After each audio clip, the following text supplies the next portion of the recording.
तो इस लेक्चर में हम ट्राइब्स को पढ़ने वाले हैं एमपीपीएससी के रिलेटेड इनसे जितने भी क्वेश्चंस बन सकते हैं। और हम इसको मैप के बेसिस पे नहीं पढ़ेंगे क्योंकि इनका रेसिडेंस एक बार आप मैप में देख लीजिएगा कहाँ पे होते हैं, लेकिन एक एक क्रोनोलॉजी है, एक क्रमबद्ध तरीके से हम इनको पढ़ेंगे। गोंड, अगरिया और भारिया को हम साथ में पढ़ेंगे। अब गोंड, अगरिया और भारिया को साथ में पढ़ने के पीछे का रीज़न ये है कि गोंड की जो सब ट्राइब है, उपजाति कौन सी है, अगरिया, और भारिया जो है वो गोंड की ही एक शाखा है। तो इससे हम गोंड को पढ़ेंगे और फिर गोंड को पढ़ने के बाद अगरिया और फिर भारिया। तो हम डायमेंशन, एक आयाम बना के रखेंगे कि कौन कौन से आयाम तक हमको एक जनजाति को पढ़ना है। सबसे पहले जनजाति को पढ़ने से पहले उनके बारे में मैं बेसिक कैरेक्टरिस्टिक्स बता देता हूँ। जनजाति नॉर्मल पीपल और नॉर्मल सिविलाइजेशन से डिफरेंट होती है। इनका रेसिडेंस नेचर से बहुत क्लोज रिलेटेड होते हैं। इनकी प्रथाएं, इनके कस्टम्स, जितने भी परंपराएं होती हैं और रीति रिवाज जो होते हैं वो प्राकृतिक परिदृश्य में बहुत अच्छे होते हैं। और इनकी लाइफ स्टाइल जो होती है वो नेचर से रिलेटेड रहती है। मतलब ऐसा है, गिव एंड टेक के बेसिस में चलते हैं। इस बेसिस पे ट्राइब्स रेसिडेंस करते हैं। और ब्रिटिश रूल के टाइप में, क्योंकि इनका रेसिडेंस जो एरिया रहता है वो बहुत एक प्रकार से रिच एरिया रहता है, मिनरल वाइज भी रहता है, और वहाँ पे पॉसिबिलिटीज़ ऑफ नेचुरल रिसोर्सेज बहुत ज़्यादा रहते हैं। इसी कारण था कि ब्रिटिश इंक्रोच करते थे उनके एरिया में और ट्राइबल रिवॉल्ट्स हुए, जैसे कोल रिवॉल्ट हुआ, संथाल रिवॉल्ट हुआ, कूका रिवोलियन हुआ, एटसेट्रा एटसेट्रा। तो अब हम टाइप को पढ़ते हैं। उनके डायमेंशन हमने रखे हैं मीनिंग, मतलब हर एक गोंड, हर एक जनजाति के नाम रखने के पीछे उसकी एक मीनिंग होती है, एक सार्थकता रहती है, और उसके पीछे का जो नाम की उसकी मीनिंग जो होती है वो एक उनकी आइडेंटिटी को दर्शाता है। फिर उसके बाद एरिया, कहाँ पे रहते हैं ये। फिर उनके बाद रेसिडेंस, अब जहाँ पे वो रहते हैं उसके ग्रुप, उनके ग्रुप को कुछ कहा जाता है, और इंडिविजुअल उनके घर को क्या कहा जाता है वो भी देखेंगे। फिर उनकी शादी किस तरीके की होती है, शादी के कस्टम्स कैसे होते हैं। फिर उनकी सब ट्राइब्स कैसी, उपजातियाँ कौन सी होती हैं। फिर वो किसकी पूजा करते हैं, उनके डांस, फेस्टिवल और उनकी एग्रीकल्चर प्रैक्टिस किस टाइप की फॉलो करते हैं।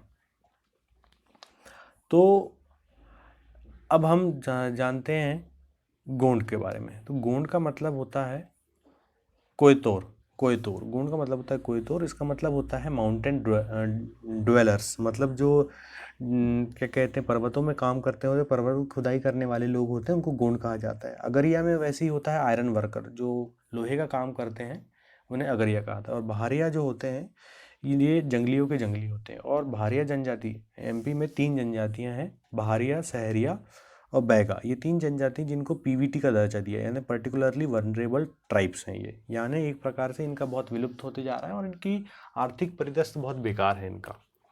उसके बाद इनका एरिया कहाँ है और ये रहते कहाँ हैं, इन चीज़ को जानेंगे हम। तो जो गोंड जनजाति है, गोंड जनजाति जो है वो बैतूल, मंडला, बालाघाट, सिवनी, छिंदवाड़ा, मतलब जो अपना क्या है कि साउथ ईस्ट, मतलब दक्षिण पूर्वी जो क्षेत्र है मध्य प्रदेश के नक्शे का, वहाँ पे गोंड जनजाति रहती है। और जो अगरिया जनजाति है ये शहडोल और मंडला वाले जो क्षेत्र हैं वहाँ पे रहती है। और बहरिया जनजाति जो है मेनली पातालकोट। तो अब एक आप इमेजिनेशन से देखिए कि आप इनका रेसिडेंस एरिया भी साउथ ईस्ट एरिया है, मतलब दक्षिण पूर्वी क्षेत्र जो इनका रहने का है। क्योंकि अब इनकी इनकी पैदाइश और इनका उद्गम ही गोंड जनजाति से हुआ, तो गोंड का रेसिडेंस जहाँ होगा वहाँ है आसपास ये होंगे। अब जो जहाँ जिस क्षेत्र में जो रहते हैं उसमें भी उनके घर को क्या कहा कहते हैं, अब अकेले इंडिविजुअल को क्या कहा जाता है और ग्रुप ऑफ मतलब घरों को क्या कहा जाता है। तो गोंड के ऐसा कोई ऐसा नाम नहीं दिया गया, ना ही अगरिया का दिया, लेकिन जो बहुत सारे जो घर होते हैं बिहारिया जनजाति, इनको ढाना कहा गया है। तो ये डायरेक्ट क्वेश्चन बनता है कि ढाना क्या है, एक पूछ लेगा।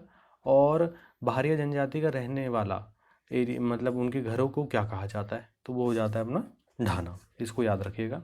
अब शादी किस तरीके से होती है। जो घोटुल प्रथा है गोंड जनजाति में, वो एक प्रकार से लिव इन रिलेशनशिप की जैसे कंसेप्ट है। और दूध लौटावा एक प्रकार से कि ये भाई बहन के बच्चों के बीच में जो शादी होती है। और एक पठौनी, अगर यह कि हमको शादी का कुछ याद रखना नहीं है। भारिया जनजाति की मंगनी, राजी बाजी, लमसेना, ये इस तरीके की मैरिज इनके नाम है। अब गोंड जनजाति की 6 सब ट्राइब्स हैं और उसमें भी उसको डिवाइड किया गया है अगरिया, प्रधान, ओझा, सोलाह, सोलाहास, कोयलास भूती और नागार्ची। अब जो अगरिया तो हम पढ़ ही रहे हैं, जो क्या कहते हैं कि आयरन ड्वेलर्स हैं, मतलब जो लोहे का काम करते हैं। और इनके जो उसके बाद जो आती है हमारी प्रधान, प्रधान मतलब जो होती है पृष्ठ क्लास, जिसमें पूजा पाठ तांत्रिक वगैरह वाली होती है वो। फिर कोयलास भूतीस मतलब जो नाचने गाने वाली क्लास होती है उसको। ओझा मतलब तांत्रिक वाली जो लोग होते हैं वो। सोलाहास मतलब ऑर्डिनरी क्लास जो बढ़ई का काम करती हैं। और फिर नागार्ची जो है वो जो कोयला का काम करते हैं उनको नागार्ची कहा गया है, जो कोयले का काम करते हैं। तो इस तरीके से इसमें डायरेक्ट पूछ लेता है कि गोंड की जो उपजाति है उसमें प्रधान का क्या काम है, कोयलास भूतीस का क्या काम है, ओझा का क्या है, तो ये एक आपको पता होना चाहिए। अगर यह कि एज सच कोई सब टाइप नहीं होती। भारिया का भूमिया, भुयार और पेड़ो, इनको याद रखिएगा, भूमिया, भुयार और पेड़ो। उसके बाद इनकी जो पूजा करने का जो परिदृश्य रहता है वो नेचर से रिलेटेड रहता है। तो इनके गॉड को क्या कहते हैं गोंड लोग, बूढ़ा देव। और वैसे ही अगरिया मतलब लोहे का काम करने वाले लोग को लोहासुर कहते हैं अपने भगवान को। गोंड लोग पीपल का ट्री को बहुत मानते हैं। उसके बाद जो डांस होता है गोंडों का वो होता है सुआ, सैला, कर्मा, सजनी, दीवानी और भड़ोनी। सुआ, सैला, कर्मा, सजनी, दीवानी, बढ़ोनी। तो इसमें देखना वो एक लड़की और उसके सजने से रिलेटेड जो डांस से रिलेटेड शब्द हैं तो उसको याद करने में अच्छा रहेगा। और भारिया में मतलब एक भारीपन है तो भड़म, सैतम, सैला, कर्मा, ये है भड़म, सैतम, सैला, कर्मा। इसको 2 से 3 बार रिपीट करोगे तो आपको याद रहेगा। अब फेस्टिवल्स कौन से होते हैं गोंड के, लारूकाज, मडई, मेघनाथ। और जो भारिया जनजाति हैं इसमें बद्री पूजा होती है। और इनके फेस्टिवल ऐसे सच इम्पोर्टेंट नहीं है। और ज्वारा होता है। और जो गोंड लोग झूम कल्टीवेशन जो होती है वाली एग्रीकल्चर प्रैक्टिस करते हैं, जिसको बारी नायक कहा जाता है। एक बार मैं पूरी चीज़ को फिर से रिपीट कर रहा हूँ और ध्यान से सुनना। हमने पढ़े क्या है, डायमेंशन, एक आयाम ला दिए। गोंड अगरिया भारिया को पढ़ने का पीछे का रीज़न है क्योंकि ये गोंड से ही निकली हुई जनजातियां हैं। और ये सब ट्राइब्स हैं एक प्रकार से गोंड की। इनका रेसिडेंस एरिया भी अपना दक्षिण पूर्वी क्षेत्र हो जाएगा मध्य प्रदेश का। फिर उसके बाद इनकी शादी किस तरीके से होती है, फिर भगवान कौन से होते हैं, डांस होते हैं। इस तरीके से ये कंप्लीट होता है। इसके बाद अब हम पढ़ेंगे भील और सहरिया जनजाति। अब भील और सहरिया को साथ में पढ़ने के पीछे का एक रीज़न है। जो सहरिया जनजाति है वो अपने आप को छोटा भाई समझती, किसका, भील का। इसलिए हम सहरिया को पढ़ रहे हैं, इनसे लिंक करेंगे। भील का मतलब क्या होता है, बो, धनुष। और सहरिया का मतलब होता है वो लोग जो शेर के साथ रहते हैं, Sahariya, one who live with lion. अब एरिया का, भील का एरिया क्या हो गया, वेस्टर्न एमपी मतलब पश्चिमी मध्य प्रदेश, झाबुआ, अलीराजपुर, धार और बड़वानी। और जो सहरिया जनजाति हो गई वो कौन सी हो गई अपनी, नदर्न एमपी मतलब उत्तर मध्य प्रदेश, जैसे ग्वालियर, शिवपुरी, भिंड।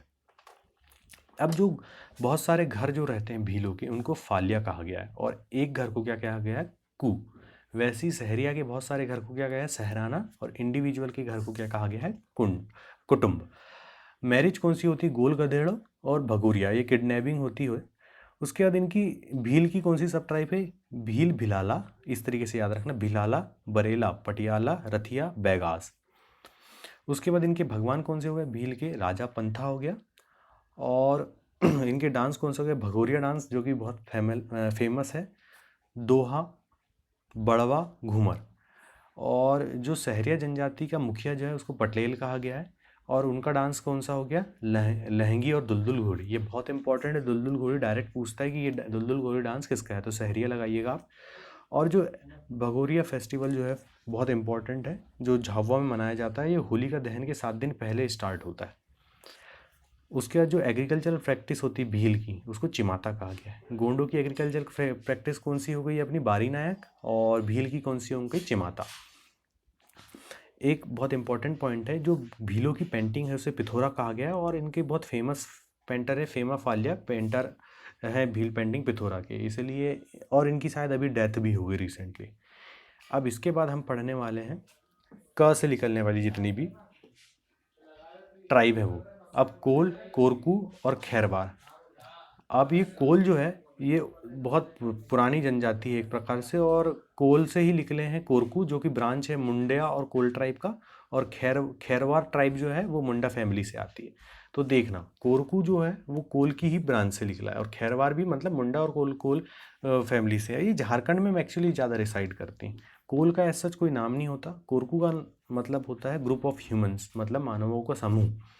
उसके बाद एरिया, रीवा, सतना, जबलपुर। कोल जो होता है ये एक प्रकार से आप मान के चलिए पूर्वी क्षेत्र जो एमपी का है वहाँ पे कोल पाए जाते हैं। तो रीवा, सतना, जबलपुर।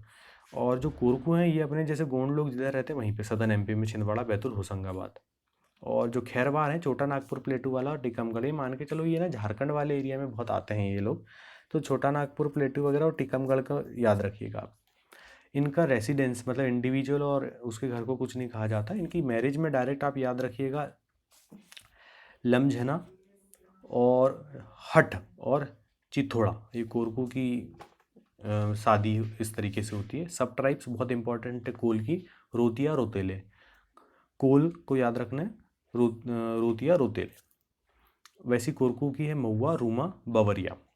इनकी डायटी जो है मतलब इनके भगवान कोई है तो डोगर देव और बटुआ देव, भटुआ देव और डोगर देव। उसके बाद जो खैरवार जनजाति हैं ये कत्था निकालते हैं। खैरवार वाले इनका जो मेन प्राइमरी काम जो होता है ना ये कत्था निकालने का काम होता है। और जो डांस है, नृत्य है कोल का, वो दहका है। कोल दहका।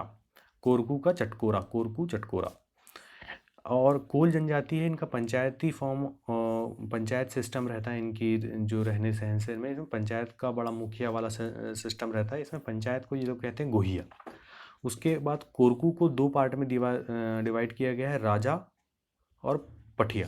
तो राजा कोरकू जो होते हैं वो लैंड ओनर्स होते हैं, ज़मींदार होते हैं और इनकी ज़मीन होती है। और जो नॉर्मल पीपल रहते हैं उनको पठिया। तो कोल कोरकू में अपन को क्या याद रखना, कहाँ से हैं ये लोग, इनकी सब ट्राइब मतलब उपजाति कौन सी हो गई, इनका डांस को क्या है। और ये जितने पॉइंट लिखा हूँ ये मोस्ट इंपॉर्टेंट पॉइंट्स हैं। इनसे क्वेश्चन डायरेक्ट बनता है कि कत्था निकालने वाली जनजाति कौन सी है। गोहिया किसको कहते हैं, गोहिया का अर्थ क्या है, राजा कोरकू पटिया से क्या आप समझते हैं। उसके बाद आते हैं हम बैगा को। बैगा को हम बहुत अलग तरीके से पढ़ेंगे। बैगा का कोई रिलेशन नहीं है किसी दूसरी जनजाति के साथ, ये अपने आप में इंडिविजुअल है, इसलिए इसको हम अलग से पढ़ रहे हैं। डायमेंशन बैगा का ये है कि इनका जो मेन औजार क्या है, कुल्हाड़ी। इसका बैगा का कोई इससे मतलब नहीं होता। ये कहाँ पे रहते हैं, ये साउथ ईस्ट एमपी में, डिंडोरी, मंडला, बालाघाट, सीधी वाला एरिया। तो और इनके ये जो इतना है मतलब इनको टैटू मतलब गुदवाना, गोदना प्रिय बहुत बोलते हैं। विश्व में सबसे ज़्यादा टैटू वाला जो काम रहता है ये बैगा को पसंद रहता है। इनकी मैरिज कौन से, मंगनी हो गई, उठावा हो गया और पैदुल। इनकी सब ट्राइब क्योंकि बिझावर, नरोती, भरोती, रमेना, नाहार। इनके भगवान क्या हो गए, बूढ़ा देव। और ये कौन से ट्री को पूजा करते हैं, साल ट्री को। गोंड कौन से, पीपल ट्री को। इसलिए बैगा ट्री से रिलेटेड दो ही पॉइंट है, पीपल और साल। इनका डांस को होंगे कर्मा, सैला, परधोनी, फाग।